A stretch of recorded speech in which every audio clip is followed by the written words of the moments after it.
This is part 5 of the series, Subqueries and CTEs in SQL Server. Queries built from queries, including the null bug that silently breaks production queries every single day, and that almost nobody catches until a report quietly comes back wrong. If you've ever needed the result of one query to feed into another, or wondered how experienced developers write those big, clean, multi-step queries that seem to read almost like plain English, this video is exactly that answer, and it's specifically focused on SQL Server's own syntax and behavior throughout. Quick recap. Part 3 was join. Part 4 was group by and aggregations. Part 5, Subqueries and CTEs. Sometimes one query genuinely isn't enough. You need the result of one query to feed into another. Find everyone who spent more than average, find each customer's most recent order, build a report a human can actually follow line by line. This is how you nest queries properly in SQL Server, and just as important, how to avoid the bug that silently breaks this pattern more than any other single mistake in T-SQL. Let's start with a genuine problem where alone cannot solve. Which orders are above our average order value? Here's the tempting but broken version. Select everything from orders where order total is greater than average of order total. This throws an error. You simply cannot mix a row-level column with an aggregate function like avg directly in the same, where clause. SQL Server has no way to evaluate that comparison. The fix: run avg as its own separate query first, then use that result inside the where of the outer query. A query inside a query. That's a subquery, and it's the entire subject of this video. So formally, what is a subquery? It's a query nested inside another query, and there are really 4 flavors, each with a different job. Scalar returns exactly one single value. Single row returns one row but potentially several columns. Multi-row returns many rows, and gets used within or exists. And correlated references the outer query directly, and actually reruns once for every single row the outer query processes. Here's a scalar subquery in T-SQL. We are selecting customer name, order total and the company-wide average order total, all in one row, then filtering to only orders above that same average. The subquery, select average of order total from orders, runs exactly once, returns a single number, and that number gets reused everywhere it's referenced in the outer query. Subqueries can also live inside your from clause, acting like a temporary table you can filter and join against. Here we calculate revenue per category as an inner query, alias it as category totals, and then filter for categories over $10,000 in the outer query.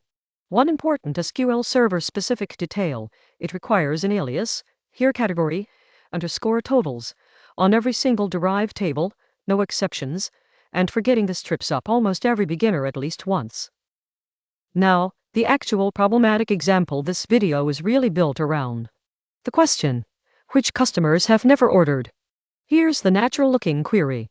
Select customer name from customers where customer ID not in. Select customer ID from orders. This looks completely correct. It reads correctly in English, and it is a genuinely dangerous trap. If even one single row in orders.customer ID is null, for any reason at all, a bad import, an anonymous order, this entire query silently returns 0 rows. Not an error. Not a warning. 0 rows, every time, and the query looks like it ran successfully. Here's why. Not in internally compares the outer value against every value returned by the subquery, using equality checks, and comparing anything to null in SQL doesn't return true or false, it returns unknown. One single string null anywhere in that subquery's results poisons the entire comparison for every row in the outer query, and the result set silently comes back empty. Here's the fix, and it's genuinely just as short to write. Same question: which customers have never ordered, but using not exists instead of not in. Select customer name from customers, where not exists. Select one from orders where the order's customer ID matches this customer's ID. Exists checks purely for row existence. It never directly compares values the way in does, so a string null anywhere else in the table simply cannot poison the result.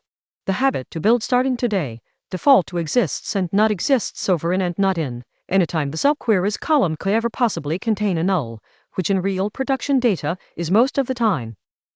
Let's look at correlated subqueries properly. The question: What was each customer's most recent order date?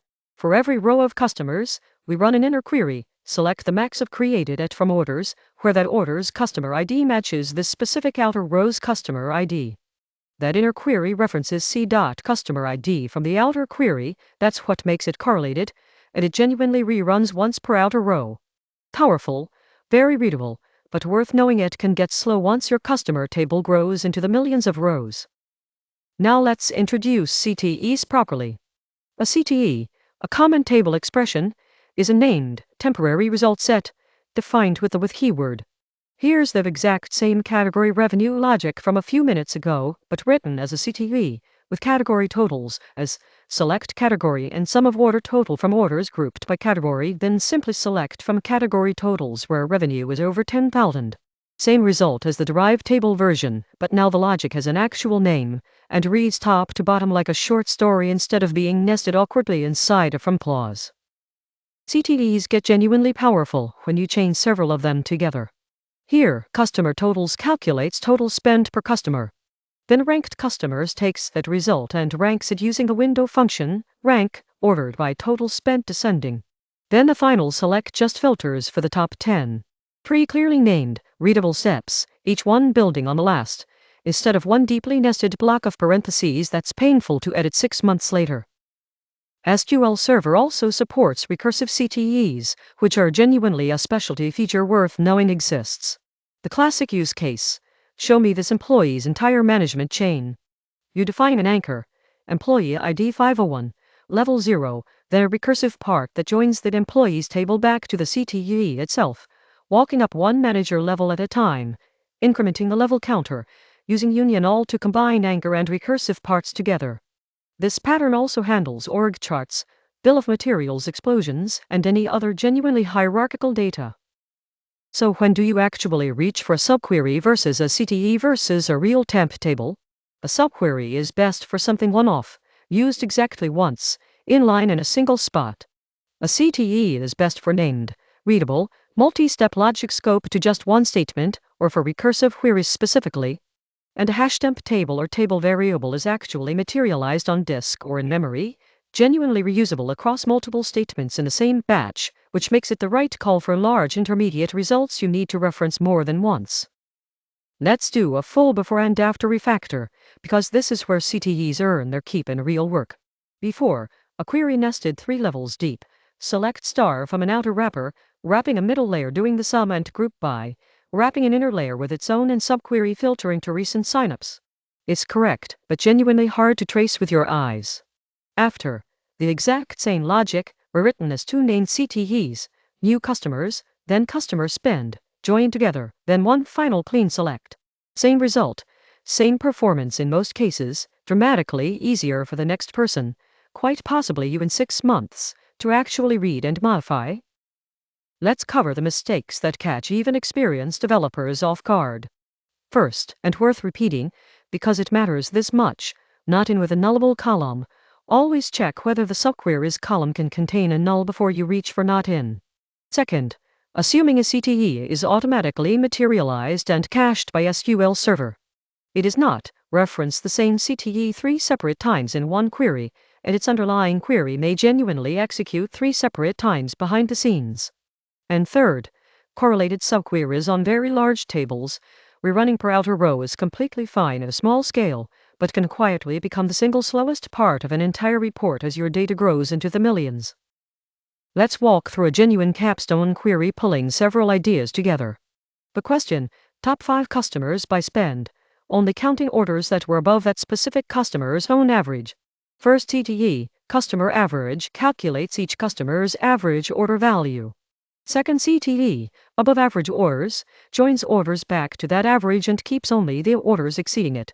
Final query, select the top 5 customers by their qualifying spend, using SQL Server's TOP syntax, grouped and ordered descending. 2 clean, main steps, and a business question that would be genuinely painful to express as one single flat query. So here's the takeaway. Some questions need a query inside a query, and subqueries and CTEs are how SQL Server lets you build exactly that. Prefer exists over in the moment null or even possible in that column. Reach for a CTE the instant a nested subquery starts getting hard to read at a glance. And remember, always, a CTE isn't magically cached or indexed, it's just a name for a query you'd otherwise have had to repeat. These are genuinely some of the most common real-world patterns you'll run into once you move past basic reporting and into building anything that actually needs to reason about relationships between rows. Next up in this series, window functions, row number, rank, and running totals for the questions that need to look across rows without collapsing them the way Group I does. Thanks for watching.